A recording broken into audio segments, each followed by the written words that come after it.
अस्सलाम वालेकुम स्टूडेंट्स। अब तक हम एक तरतीब से चलते आ रहे थे। पहले हमने रेट ऑफ चेंज पढ़ा, उसकी टाइप्स पढ़ी, ठीक है ना, उनकी एग्जांपल्स देखी हमने। फिर हमने 2 पॉइंट फार्मूला और डिफरेंस कोशेंट देखा। डिफरेंस कोशेंट से हमने डेरिवेटिव की तरफ आए।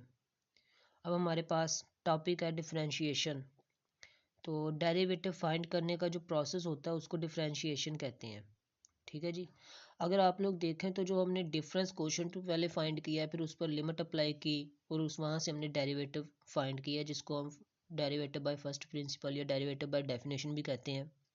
तो वो ज़रा लेंथी सा प्रोसेस है। तो मैथमेटिशियंस ने इसी को सॉल्व करने के लिए हमें कुछ रूल्स डिफाइन करवा दिए हैं, जिससे हमारे पास डेरिवेटिव फाइंड करना ईजी हो गया है। तो आज हम वही रूल्स पढ़ेंगे, ठीक है ना। तो सबसे पहला रूल है हमारे पास कांस्टेंट फंक्शन रूल।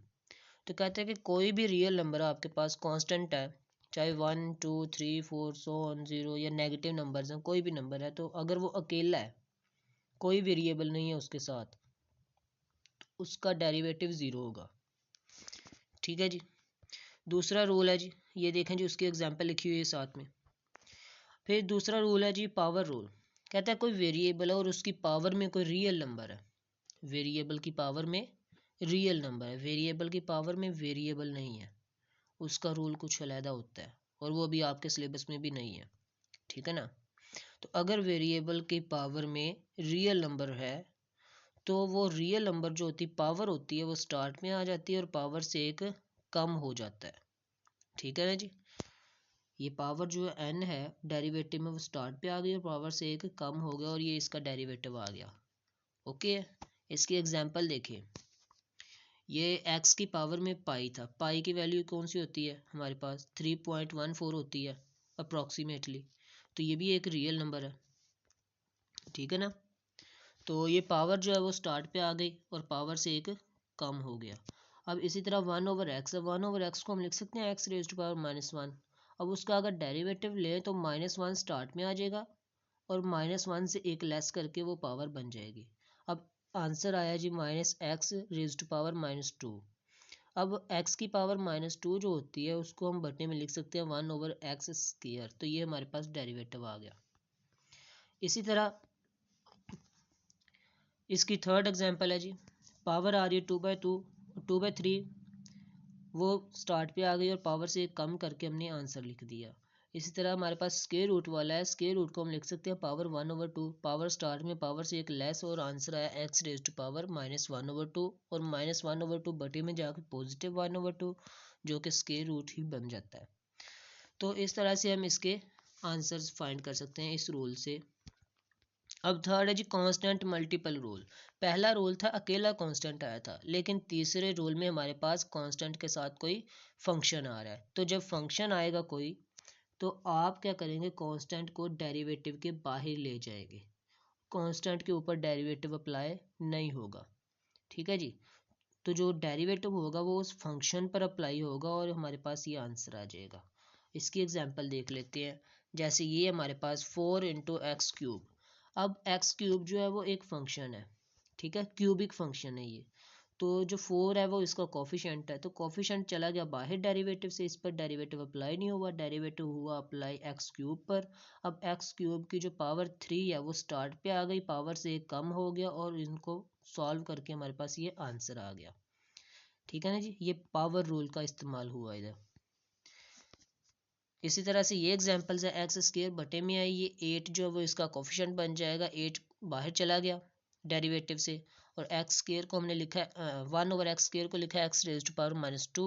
इसका डेरिवेटिव फाइंड किया, मल्टीप्लाई किया और जो पावर नेगेटिव थी वो बटे में जाके पॉजिटिव हो गई।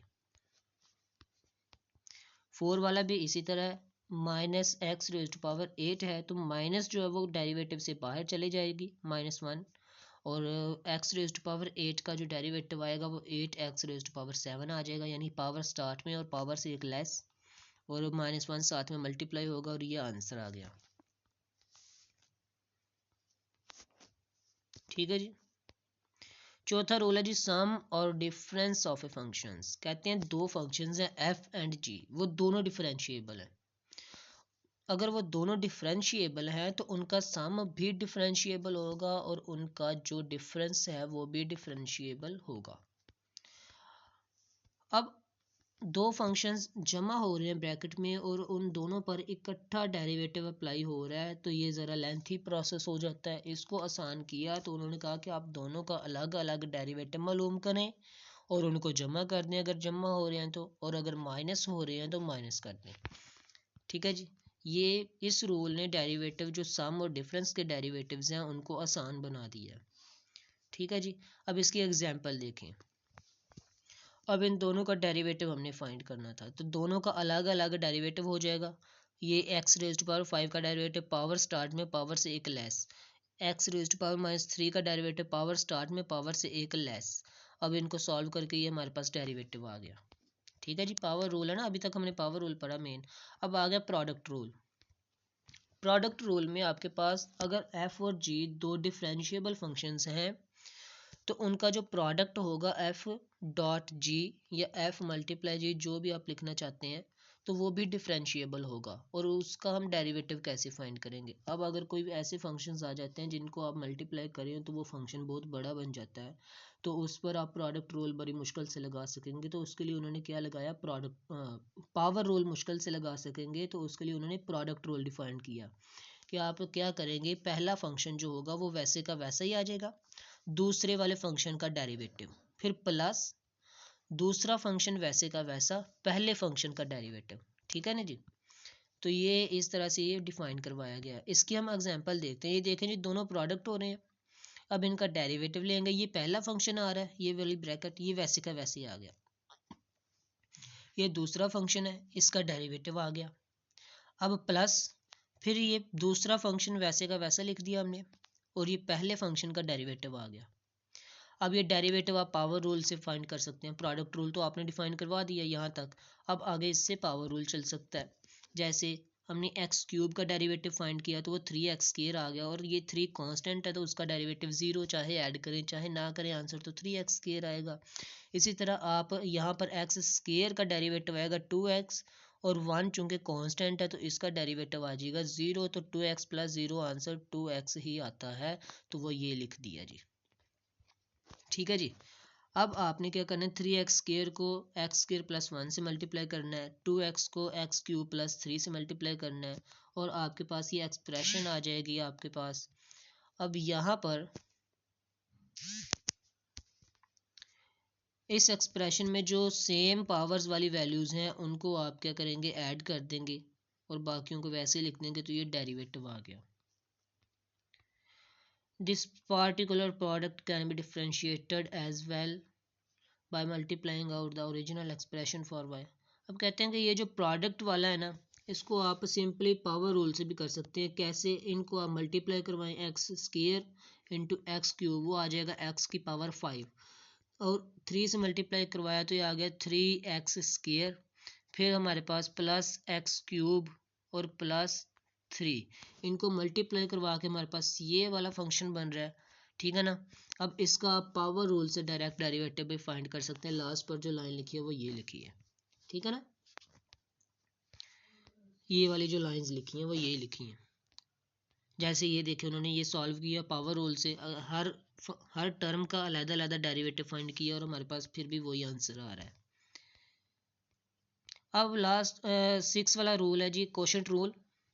कहते हैं कि अगर f और g डिफरेंशिएबल हैं और g वाला जो फंक्शन है वो 0 के इक्वल नहीं है, देन इनका जो कोशेंट होगा, यानी कि अगर उन दोनों को हम डिवाइड करें तो वो भी डिफरेंशिएबल होगा। और उनका डेरिवेटिव कैसे फाइंड करेंगे उसके लिए भी रूल डिफाइन करवाया गया है। प्रोडक्ट रूल में आप क्या करते थे, पहला फंक्शन वैसा ही दूसरे का डेरिवेटिव प्लस दूसरा वैसा ही पहले का डेरिवेटिव, लेकिन इसमें आप माइनस करेंगे और थोड़ा सा उलट काम हो जाएगा। क्या लिखेंगे जी आप, दूसरा जो डिवाइड वाला फंक्शन है ना वो वैसे का वैसे ही, और जो न्यूमरेटर का फंक्शन है उसका डेरिवेटिव, फिर माइनस, चूंकि डिवाइड हो रहा है तो माइनस आ जाएगा, अगर प्रोडक्ट था तो जमा आ रहा था, और फिर जो न्यूमरेटर वाला फंक्शन है वो वैसा ही, और डिनोमिनेटर का डेरिवेटिव, और बटा लगा के फ्रैक्शन में आपने डिनोमिनेटर का स्क्वायर लिख देना, कोई डेरिवेटिव नहीं आएगा बटे में। ठीक है जी, फिर से देख लें, आप एक फ्रैक्शन बना लें उसके बटे में जो नीचे वाला फंक्शन है जी ऑफ एक्स उसका स्केयर लिख दें। फिर ये जी ऑफ एक्स न्यूमरेटर में वैसे का वैसा ही, उसके साथ न्यूमरेटर एफ ऑफ एक्स का derivative minus F of x वैसा ही और जी ऑफ एक्स का डेरिवेटिव आ जाएगा। तो ये इसकी हम एक एग्जांपल करते हैं, जैसे ये वाला क्वेश्चन और ये वाला क्वेश्चन है, इसे आपको अच्छी तरह समझ आएगी। ये देखें जी 2/x³ ये कोशंट में है। अब x³ का स्केयर आ गया डिनोमिनेटर में, x³ वैसे ही, फिर न्यूमरेटर यानी कि जो 2 है उसका डेरिवेटिव माइनस 2 वैसे का वैसा ही और x³ का डेरिवेटिव। अब यहाँ पर आप लोग पावर रूल अप्लाई करवा सकते हैं, जैसे कि ये कांस्टेंट है, कांस्टेंट का डेरिवेटिव 0 होता है और ये हमारे पास x³ का डेरिवेटिव आ जाएगा 3x²। अब इनको 0 को से मल्टीप्लाई करवाए तो 0 ही आएगा और -2 को 3 से -6x² ओवर x⁴ और जब ये x² से x6 कैंसिल हुआ तो हमारे पास ये आंसर आ गया। अब ये x⁴ कहाँ से आया वो आप लोग यहाँ से देख सकते हैं, x³ का स्केयर था तो 3 × 2 6 होता है। ठीक है जी। अब सेकंड एग्जांपल है जी हमारे पास ये वाली, इसमें ज़रा सा बड़ा फंक्शन है। तो देखें डिनोमिनेटर में जो फंक्शन आ रहा है उसका स्केयर कर दिया डिनोमिनेटर में और न्यूमरेटर में वो वैसे का वैसा लिख दिया।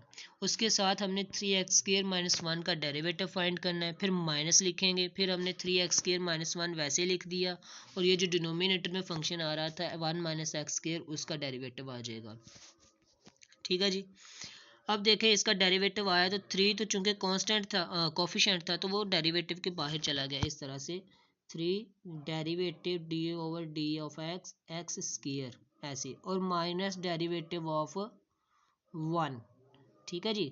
अब ये x² का डेरिवेटिव आएगा 2x और ये 2x जो होगा वो 3 से होगा मल्टीप्लाई तो ये हो जाएगा 6x और ये चूंकि 1 जो है वो कांस्टेंट है तो कांस्टेंट का डेरिवेटिव 0 तो ये आएगा 6x। इसका डेरिवेटिव क्या आ गया, ये देखें जी उन्होंने लिखा हुआ है 6x।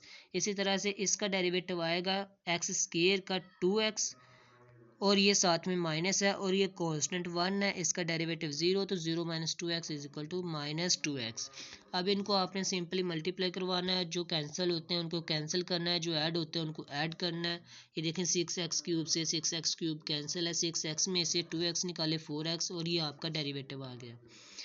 अब ये एक एग्जांपल है, कहते हैं इफ y आपको एक फंक्शन दिया हुआ है तो कहते हैं उसका डेरिवेटिव मालूम करें। तो देखें ये कोशंट फॉर्म में फंक्शन है तो आप इसका कोशंट इसको पहले सॉल्व करें, प्रोडक्ट लगाएं। मे बी ये सिंपल फॉर्म में जाके पावर रूल भी लग सकता है, प्रोडक्ट रूल भी लग सकता है, तो इसको पहले सॉल्व करके देख लेते हैं हम। तो सॉल्व किया तो हमारे पास ये इस तरह से आया, कोई कैंसिलेशन नहीं हो रही थी तो हमने इसको अलग-अलग कर दिया। जैसे आप लोग लिख सकते हैं a + b/2 को लिख सकते हैं a/2 + b/2। ये हमने MTH 3 2 1 में ये सारे रियल नंबर्स के रूल्स पढ़े थे तो वही हमने इस्तेमाल किया, इनको अलग-अलग लिख दिया और x³ से जब ये कैंसिलेशन होंगी पावरें तो हमारे पास ये आएगी प्रॉपर फॉर्म। इनको आप बटे के ऊपर लेके जा सकते हैं, कोशंट से आप इनको पावर रूल में चेंज कर सकते हैं। पावर x की बटे में पॉजिटिव है, बटे के ऊपर नेगेटिव हो जाएगी। ठीक है, तो उन्होंने इसको मज़ीद सिंपल किया ताकि हम कोशंट रूल से बच जाएं, क्योंकि कोशंट रूल भी बाकी पावर रूल और प्रोडक्ट रूल से ज़रा लेंथी है। ठीक है ना। तो यहाँ से आप लोग पावर रूल लगाएंगे, ये माइनस जो है वो कांस्टेंट है। ठीक है जी। यहाँ पर से ही आप पावर रूल लगा लें, इन्होंने फिर से दोबारा से इसको कोशंट रूल में चेंज किया है तो आप अगर पावर रूल लगाएंगे तो वो बेहतर है। तो इसका डेरिवेटिव फाइंड कर, अच्छा नहीं बच्चे मैं ज़रा आगे चला गया, यहाँ से इसका डेरिवेटिव फाइंड करेंगे। तो ये जो पावर है माइनस की वो स्टार्ट पे आ गई और इस पावर से एक लेस किया तो पावर में -2 आ गया। ठीक है, अब ये जो पावर वो स्टार्ट में आई तो वो -3 से मल्टीप्लाई हो गए +6 हो गई और इस पावर से एक लेस किया तो वो पावर में -3 आ गया। ठीक है जी। इसी तरह ये जो पावर -3 थी वो स्टार्ट पे आई तो +2 से मल्टीप्लाई होगी, वो -6 हो जाएगा और इस पावर से एक लेस करेंगे तो -4 हो जाएगा। अब इनको आपने रीअरेंज कर देना है, जो पावर है ऊपर नेगेटिव है वो बटे में आके पॉजिटिव हो जाएंगी। तो ये हमारे पास डेरिवेटिव का आंसर आ गया। ठीक है जी। अगर आप चाहें तो यहाँ से ही आप कोशंट रूल भी अप्लाई करवा सकते हैं अकेले अकेले नंबर पे, टर्म पे। ठीक है, या यहाँ से आप कोशंट रूल अप्लाई करवा सकते हैं अकेली अकेली टर्म पे। ठीक है ना। तो ये हमारे पास एग्जांपल सॉल्व हो गई। इन रूल्स से रिलेटेड हम एक्सरसाइज के क्वेश्चंस इंशाल्लाह नेक्स्ट लेक्चर में परफॉर्म करेंगे। तब तक के लिए इजाज़त दीजिए। अल्लाह हाफिज़।